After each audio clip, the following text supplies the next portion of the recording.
T20 Asia Cup ಪೈನೋ ಕಡೆಯವರು ಬಂದು ಗುರುಗಾಮಿಗಳು ಹೊಡಿತಾರೆ, ಸರ್ಜಿಕಲ್ ಸ್ಟ್ರೈಕು, ಆಪರೇಷನ್ ಸಿಂಧೂರ್ ಆಗುತ್ತೆ. ಇಷ್ಟರ ಮಧ್ಯೆ ಇದು ಬೇಕಿತ್ತಪ್ಪ ಅಂತ ಅನಿಸುತ್ತೆ. ನಂದಂತೂ ವಿರೋಧ ಇದೆ.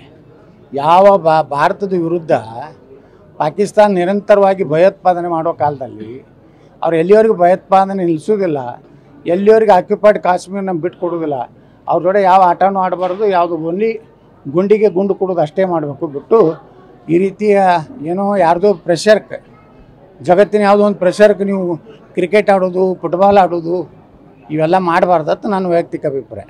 T20 ಏಷ್ಯಾಕಪ್ ಪೈನೋ ಕಡೆಯವರು ಬಂದು ಗುರುಗಾಮಿಗಳು ಹೊಡಿತಾರೆ, ಸರ್ಜಿಕಲ್ ಸ್ಟ್ರೈಕು, ಆಪರೇಷನ್ ಸಿಂಧೂರ್ ಆಗುತ್ತೆ. ಇಷ್ಟರ ಮಧ್ಯೆ ಇದು ಬೇಕಿತ್ತಪ್ಪ ಅಂತ ಅನಿಸುತ್ತೆ. ನಂದಂತೂ ವಿರೋಧ ಇದೆ.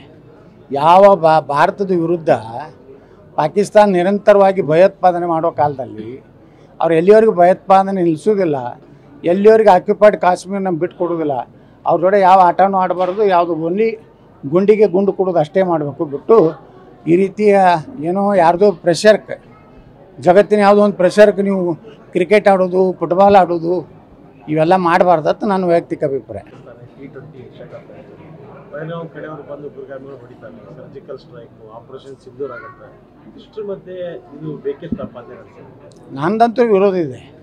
ಯಾವ ಭಾರತದ ವಿರುದ್ಧ ಪಾಕಿಸ್ತಾನ ನಿರಂತರವಾಗಿ ಭಯೋತ್ಪಾದನೆ ಮಾಡೋ ಕಾಲದಲ್ಲಿ ಅವ್ರು ಎಲ್ಲಿವರೆಗೂ ಭಯೋತ್ಪಾದನೆ ನಿಲ್ಲಿಸೋದಿಲ್ಲ, ಎಲ್ಲಿವರೆಗೂ ಆಕ್ಯುಪೈಡ್ ಕಾಶ್ಮೀರನ ಬಿಟ್ಟು ಕೊಡೋದಿಲ್ಲ, ಅವ್ರ ಜೊತೆ ಯಾವ ಆಟನೂ ಆಡಬಾರ್ದು, ಯಾವುದು ಓನ್ಲಿ ಗುಂಡಿಗೆ ಗುಂಡು ಕೊಡೋದು ಅಷ್ಟೇ ಮಾಡಬೇಕು ಬಿಟ್ಟು ಈ ರೀತಿಯ ಏನೋ ಯಾರ್ದೋ ಪ್ರೆಷರ್ಗೆ, ಜಗತ್ತಿನ ಯಾವುದೋ ಒಂದು ಪ್ರೆಷರ್ಗೆ ನೀವು ಕ್ರಿಕೆಟ್ ಆಡೋದು, ಫುಟ್ಬಾಲ್ ಆಡೋದು ಇವೆಲ್ಲ ಮಾಡಬಾರ್ದತ್ತು ನನ್ನ ವೈಯಕ್ತಿಕ ಅಭಿಪ್ರಾಯ.